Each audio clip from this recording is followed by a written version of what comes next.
You are watching Park TV. Welcome to Monadnock Tonight with your host, Steve Jackson, coming to you live from the studios of the Park Theater in downtown Jaffrey, New Hampshire. Join Steve and his guest today, the director of the Peterborough Town Library, Corinne Chronopoulos. Kindly sit back, relax, and here's Steve.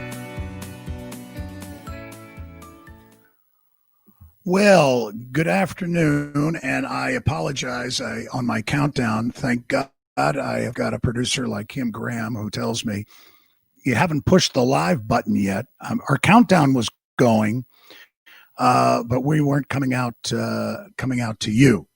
But the good news is here we are, and welcome to Park TV's Monadnock Tonight.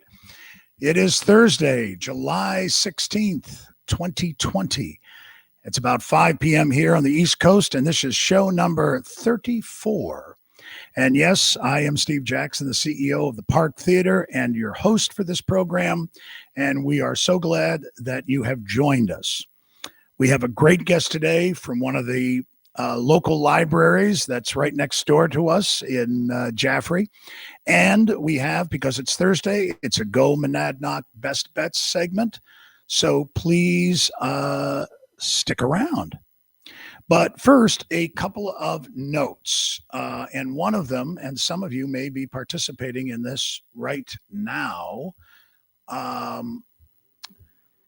Today is a big day for us because, and as I was mentioning to Kim earlier today, could have used this last Friday night on the auction, but our tech folks at Be Live decided to roll it out today, and we had asked to be one of the first. But now the folks that do these streamcasts for us are able to simulcast. And so we are not only on our Facebook Live page, but we are also simultaneously on our YouTube channel live. The easiest way to find us on YouTube is to go to parkyoutube.com. And so I know there are a lot of folks that have said, I don't do Facebook, and we understand many reasons why you wouldn't want to do Facebook. But for those that do and are seeing this, please let folks that you know that do not, that we now have an alternative for you. And again, very simple to go there. There are not many videos on the page right now because we haven't used YouTube that much. But we will be archiving in the future all of our shows. And at some point, we'll get them all over to YouTube. All the past, well, including this one, 34 shows will be moved over to YouTube as well. So we will now have two ways to see us. Every week, twice a week. So tell your friends, very simple. If you want to use YouTube, go to parkyoutube.com, parkyoutube.com. Now, something else that's going on that actually began last night, and I'm going to put on a little something to remind you folks about this. Last night, thanks to the generosity of the Woodbound Inn in Ringe, $3 was donated to the Park Theater from every buffet meal served at the inn. And they have these wonderful Wednesday buffets. And the buffet is really a wonderful, I mean, they're priced already at $14. So it's a great value. It's delicious food. And so I can only give a huge, huge thank you to Rudy and his staff at the Woodbound Inn and the Grove Restaurant for supporting us. And as you probably know, they have done this same act of kindness for many other nonprofits over the years. It's a wonderful thing that they do, and we're so glad that we're able to be asked to participate in it. Also, a huge thank you to Chuck Saunders for pulling it all together for the Park Theater. And again, it isn't over because it's going to happen again next Wednesday, July 22nd at the Woodbound Inn. plan a buffet dinner there, priced $14 per person. And and get your friends, your family, loved ones to not only eat a scrumptious meal, but to support the Park Theater as well. It's an event that's listed on Facebook, so you can find out about that. But you can certainly, and you'll see that as you're seeing that number go by on the bottom and website, you can call the Woodbound Inn and ask about next week's buffet. The timing of it starts at 5 p.m. and it goes to 8:30 p.m. So you can't beat the combo of dinner and a donation. It's a wonderful thing. So thank you so much to the Woodbound Inn for supporting us in that way. Great. Now, one last thing. I'm going to get rid of our little crawl on the bottom there. And as we had last show, here's a little message from us at the Park Theater about something that's going on.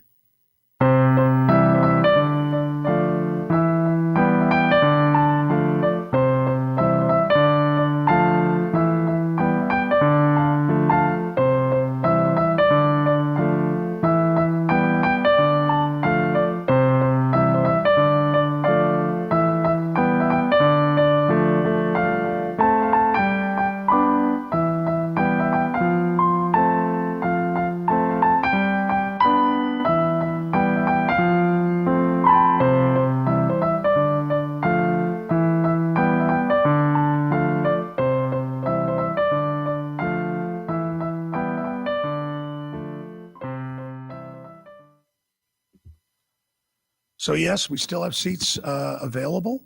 Go to park-2020.com and you can purchase your seat that will live for generations to come and come up with how you want to honor someone, honor a family member, honor, as we said at the auction, that someone honored a dog, and even someone at the auction bought a seat, and the inscription on the seat will be no ifs or ands, only buts, B-U-T-T-S.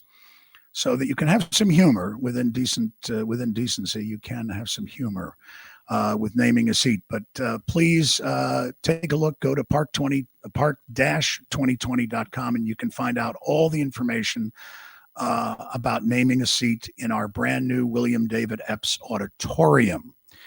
And as I said before, the seats, you're going to be very surprised at how comfortable the seats are. They are amazing. So that's enough for right now for self-promotion. But let's go to our guest. Our only guest today is the director of the Peterborough Town Library, Corinne Chronopoulos. Corinne has served as the director of the Peterborough Town Library since 2014. She led the library during its successful $8.5 million capital campaign to renovate and rebuild the library. The project has broken ground, is scheduled to reopen next summer, August of 2021.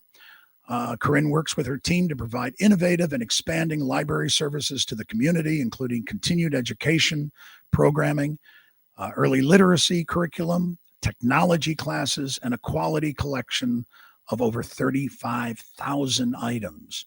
Corinne also serves as the Volunteer Service Unit Coordinator in Peterborough for the Salvation Army, and she lives in Peterborough with her husband and son.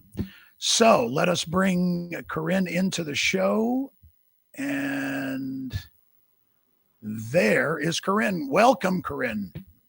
Hi, Steve. Thank you. It's great to be here. Oh, thank you. Thank you for joining us.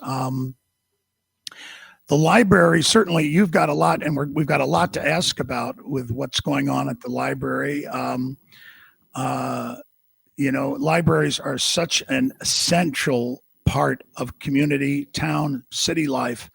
They mean so much to so many people, and we were good enough, I think, and I don't recall, maybe it was in May, that we had Julie Perrin, the director of the Jaffrey Library, right across the street from us, and here to talk about what was going on, and again, the COVID impact and so forth. But it's great to get Peterborough here as well in terms of the library. But before we get into some of that, I'd like you to, just so people who don't know you that well, to tell us a little bit about your career and how you got to the Peterborough Library in 2014. Sure. Well, I am a New Hampshire born and bred girl. I was born in Hudson, New Hampshire, and I went to Auburn High School, and then I went to the University of New Hampshire, and I studied anthropology, which is basically the study of the human experience. And I thought that I would be the next Indiana Jones. But I quickly realized after I graduated that, I needed further education, and that was not going to work out. So I loved to read, I loved people, I loved researching, and I connected that with this idea of becoming a librarian. So I went to Simmons College, received my master's in 2009, and then I worked through a number of different internships at all types of different types of libraries. So, for example, I had an internship at Widener Library, which is Harvard University's major library. And I worked in this very eclectic job where I cataloged ephemera from a Jewish community in New York. So I did that kind of thing. And then I worked in the historical collections of the Harvard Business School Library as a page, just kind of getting used to different tasks in an academic library. And then I went to newspapers, and I worked at the Christian Science Monitor and also the Boston Herald as a news librarian, again, as an intern. And then my first professional role was in a corporate library. I worked in Fidelity, where I did custom research for whoever needed it in the company. So after all of that, it was really interesting to see the different ways you could go with a library degree, but I really missed connecting with people. And I missed that sort of the service and the bond that you can form with a community and with people. So I got my first public library role in Pelham, New Hampshire, where I worked as the adult services librarian and then the director. And eventually Peterborough opened up, and I always loved Peterborough. I loved this area. It's so rich in arts and culture. It's somewhere I wanted to live. So I went for it with all my might, and I was lucky to be appointed in 2014. So that was my little journey. Yeah, well, I think that the other thing that sometimes people don't think about, that librarians, usually you think about a library in a town like yours, in a town like Jaffrey, or even a Boston Public or a New York Public Library. But you don't think about that libraries actually happen in a lot of other business, even including like you're talking about, was it Fidelity you mentioned? Right. That they have, they maintain them. Obviously schools do, but there are a lot of businesses and a lot of foundations that have libraries as well. And they need somebody with the same skill set. And obviously you've dallied around in some of those other for some of us might call them non-traditional. From a librarian, they'd probably say, well, what's one avenue you can take. But yeah, no, wonderful. Well, tell us, let's get a little bit down to the obvious question. How has COVID affected the library since around St. Patrick's Day weekend, when everything seemed to start falling, so to speak? But how did you react at that point, and how has it over time changed in terms of services and being open and so forth? Yeah, it was, similar to all businesses and all of us, around March 17th, I think, is when we realized that we had to close. And so we closed down for the public, and we immediately thought, okay, what are the most essential services we provide? How can we keep that open and pivot to an online way of delivering that? I'm really lucky. I have a fabulous staff. They're very tech savvy. They're adaptable. they're fearless, and they just love their community. So everyone was willing to, some folks stayed working in the library and some folks moved and worked at home. And we found that the top three things we needed to provide were we needed to keep our phones open, because we offer reference services to people. So that's not just, it's not really research questions anymore. It's although we still get those, it's a lot of critical kind of questions. So I want to vote. Where's the election today? I unfortunately am going through a legal issue and I need affordable legal representation. Could you help me? I need to get health insurance. Where do I begin? So those types of questions, we wanted to make sure we were still here to answer and help. So we made sure we answered the phone. That was the first thing. Then secondly, our core services in literacy. So early literacy, which would be, your story time and children's programming, and then technical literacy, which is the other major focus for our library. We moved all of those programs online, and we were up the next week. We used Zoom, we figured out how to use it, and we just went live. And we've had actually more participation in some of our programs than we did physically. So I think that's kind of interesting, and it's allowed us to be creative in a lot of ways. And I think we'll keep a lot of the lessons we've learned from COVID and keep that aspect of our service going. And then the third thing that we did was we looked at our budget and we looked at our online services. So for example, we offer downloadable ebooks, we offer lots of online learning services, but they're expensive and they have some limitations because we often pay per circulation. So we moved our budget around and we boosted all of those services. So all of the people that were stuck at home and wanted to stream movies and television shows and check out ebooks and audiobooks, they had access to more content, and that really helped. Is that a So service? those were the three ways that. Oh, pardon me. I was going to say, is that a service with the movies called Canopy? Is that what they call that one? That streams movies for libraries? Yes, that's a great service. We went with Hoopla, which is very similar to Canopy. Yeah. And we also have RB Digital, and that people really like because it gives you access to Acorn TV, which is a lot of those British television shows that are very popular. Oh, yeah. Wonderful. Yeah. So that was our big pivot. And then once the dust settled, we had to look at, and actually shout out to Julie Perrin, who is the librarian in Jaffrey. She was a huge trailblazer with how libraries responded to COVID. I think she never stopped reading, and she provided a lot of guidance for all of us statewide on what what are the risks, what should we be doing. So after we took time to kind of assess what are the risks of circulating books during this pandemic, what studies have been done, what information is available, and once we knew we could safely do it with particular procedures, we started doing curbside. So I have a little example. So now here's one that's you could pick up today. Yeah. So we bag up books and put them outside for people, and they can. Now, is there some sort of is there a procedure in terms of how you clean a book or something like that before you release it again? Mm-hmm. So there's been some studies by the Institute of Museums and Libraries, which is a federal organization. And they, in their studies, they showed items that were highly circulated did not show any sign of the virus. So the recommendation is no longer that we have to clean things, although many libraries are still cleaning items when they come in. But the main thing is time. So when items are returned to us, we put them in quarantine for 3 days. Oh.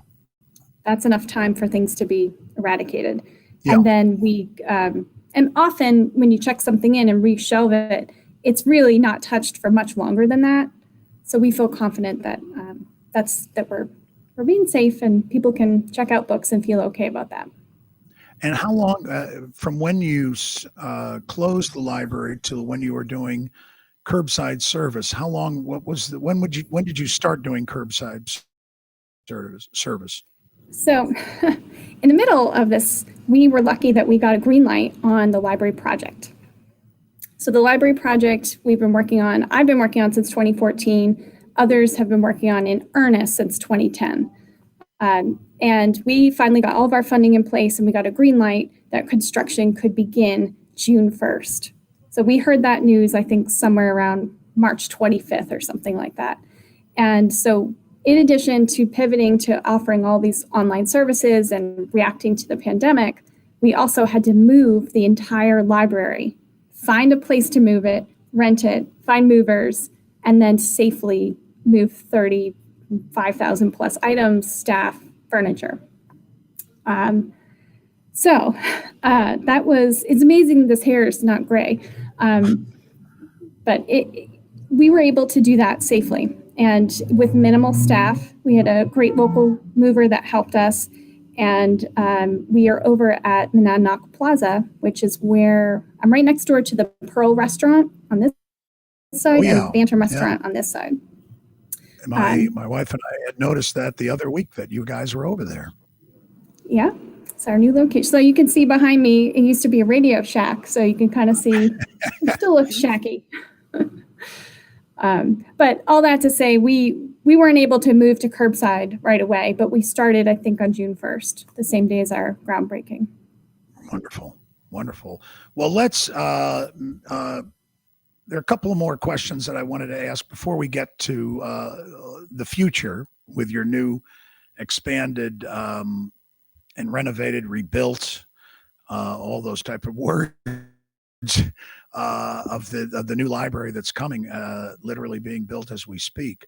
But one thing, that a lot of people have said is that some of this online, for many things, and certainly libraries, has done so well.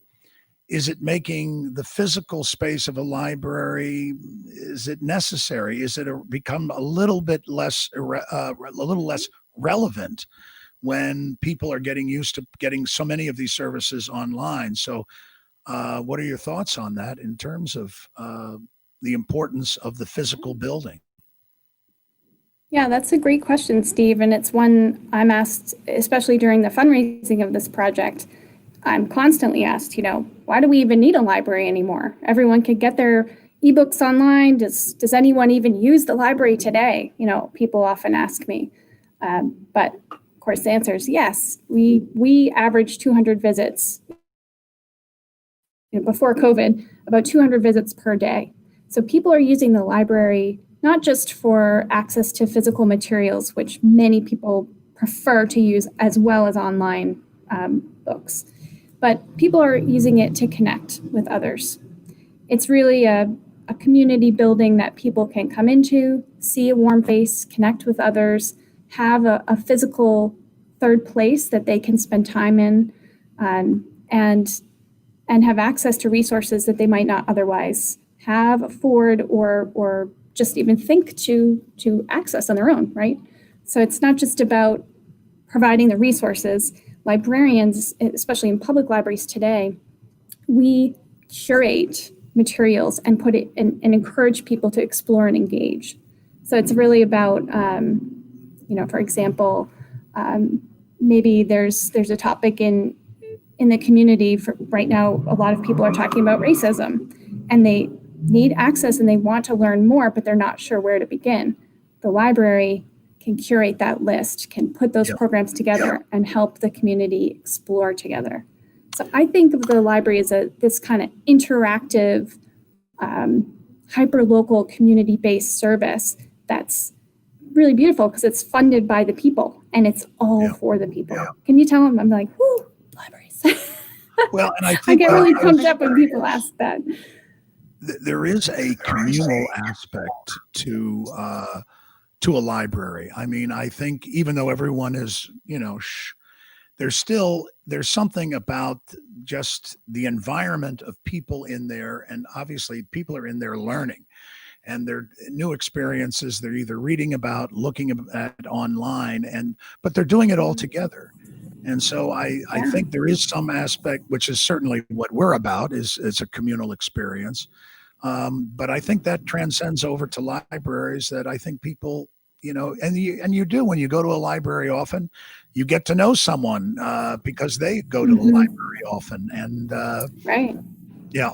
So one thing you were just talking about in terms of learning about race or race relations and things like that, during this COVID period, you recently hosted a series of listening sessions about race. And what has been the library's role in this work? And if you can tell us a little bit about what's happened so far and what is happening next. Sure. So just to clarify, it's actually been the town of Peterborough that hosted 2 listening sessions. And many folks in our community, as well as people across our nation right now, after the murder of Floyd and the most recent violence against people of color, they have been demanding action and more transparency from all of our institutions. It's definitely specific to police, but also just all of our institutions and organizations, and demanding a response to the systemic racism. So I participated in the first listening session just as a participant and as a librarian in town. And what I saw was that here's people, they need more information, they need more resources, they're willing to learn. We have reached a tipping point where all of us need and should and have to take responsibility for understanding our history and understanding how racism impacts where we work, live, at our dinner tables, every aspect of our lives. So now we're working on putting together a series of actions to respond to what's happening. And the first thing that I did is I thought, well, I need to look at myself and also the organization that I lead first. So I asked our assistant director, who is Mary Hubbard, and she hosted conversations on race group for 2 years. So she had a lot of knowledge and background with these conversations. And I asked her to put together a training for the staff. And we went through a 3-part series of training to look at, to understand our history and become, actively anti-racist librarians. It was a really great experience. And our next step is we would like to put together a big read for our community. And that's when you choose one book, everybody reads it. You try to get as many people as possible to read this book, engage with it, and then you host a series of conversations. And we hope that that's a first step to engaging that community, to helping people that maybe haven't been part of those listening sessions or part of the conversation, to have them read the book and start thinking and understanding their role and what maybe they can do. So it's been heavy, and it's as a white person especially, you want to choose the right words. You don't want to do harm, and it's scary. But I felt as a leader, I can no longer not engage. I have to participate, and I have to do what I can, even if I screw up. And so that's where we're at for now. Yeah, no, that's a wonderful initiative, and a lot of it is learning and trying to have empathy, to understand where you may think it does not exist. That it's tough. It's tough if you haven't walked in those shoes. It's hard to comment sometimes. Because you can only get so close, but we can all get closer, though. That's the one thing. We can all get closer Right. to have a better understanding of the situation that is that needs a spotlight. And thank God there is a spotlight. There's a major spotlight on. Sadly, it had to come from some horrible events, but Yeah. there can be good learning that comes out of it, and more more understanding. So hats off to everybody, not only Peterborough, but what the library is doing to add to that. Let me go back now, and I took a picture off of your beautiful new library. And I thought, why not show that? If people have not seen it, I'm sure most who've read the paper or visited you online know it very well. But I thought it might be nice to, and while it's up there, you can talk about, what this wonderful structure is going to have versus where you've been. So there it is. There it is. Yes. So I'll let you do some description of what we're looking at and from what vantage Sure. point, if they can't get an easy idea. Right. So this vantage point is if you were standing on Concord Street, driving towards downtown Peterborough, you were just about to take a right onto that bridge to to Roy's Market in downtown. So if you're standing on Concord Street, that would be your view. And what you can tell about this in this rendering is if you look to the left, that brick building on the end, that's the historic building. So that is being preserved. And then the additions coming off of that are all new construction. The middle part there is where all of the library collections will be held. The adult is on the upper level and the children's is on the lower level. And then the brick building on the end, the kind of other bookend of this building, is where the community rooms will be. So this is a large community room that can hold about 100 people. Then on the downstairs, we have a boardroom that will be available to organizations to use for free. There's a multimedia classroom, and then there's also a small meeting room. I also want to tell people there's a 3D walkthrough where we kind of go through the entire building. So if you're really interested in kind of walking through and experiencing it, just check out our website, peterboroughtownlibrary.org, and you can click on the project and actually experience walking through, which is really cool. Sorry. And who was the architect for the project, Corinne? The architect is Ann Beha Architects, and the construction manager is Harvey Construction. Great. So they're there now. By the end of this week, we should be complete with demolition. So it's all been flattened except for that historical building. So it's very exciting. And what you can't see in this rendering, but the thing that I am most excited about is that this library will now be accessible to all. It'll be ADA compliant. And that was one of the biggest issues. We had no elevator. Our entryway had a stairway. People had a really hard time getting into the building. And that's just not fair. And you can't be grandfathered in like that any longer. So we're really excited to be ADA compliant. And I mean, this was an $8.5 million project. We certainly know there are a lot of challenges in the money that we've raised to build the new Park Theater. But what are some of the challenges in a capital campaign for a public library? Oh my gosh. I think the biggest challenges are that there's multiple stakeholders. So you've got, you certainly have the town that has responsibility to keep this building maintained, and they had a part to play. And so we had to work to bring residents into the project and pass a bond. And so the town pitched in $3 million.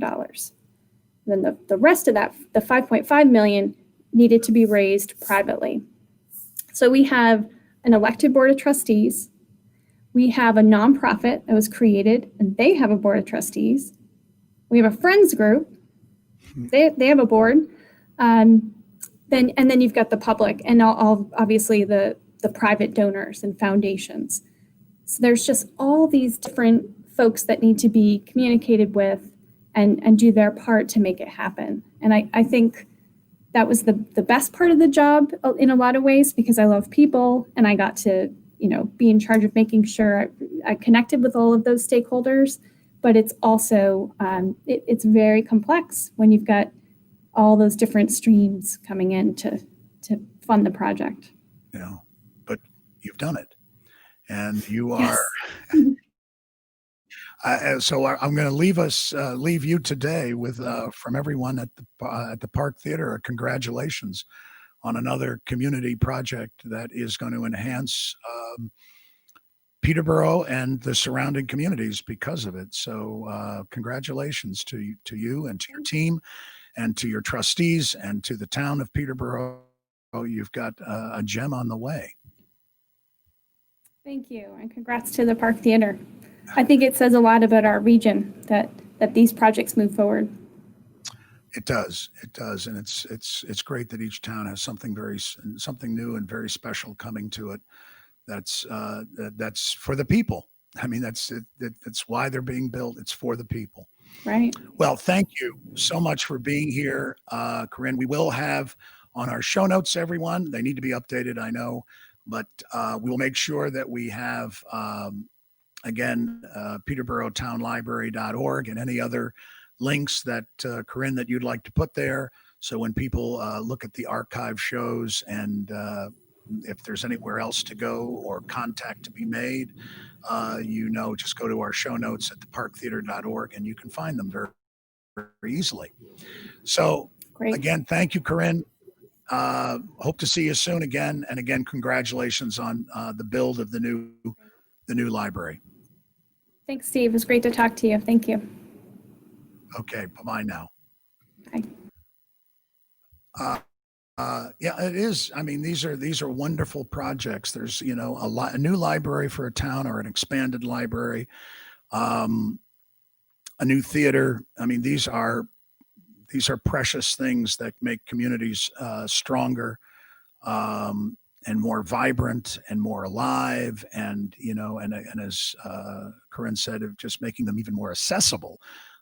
It's so important to make them accessible so everyone has an equal chance of visiting easily, which is certainly the case with the Park Theater, as she was saying, is the case with the new library. That is wonderful. As I said at the top of the show, it's Thursday, and that means it's Go Monadnock time. And so, through the magic of broadband internet, there is Miss Kim Grant.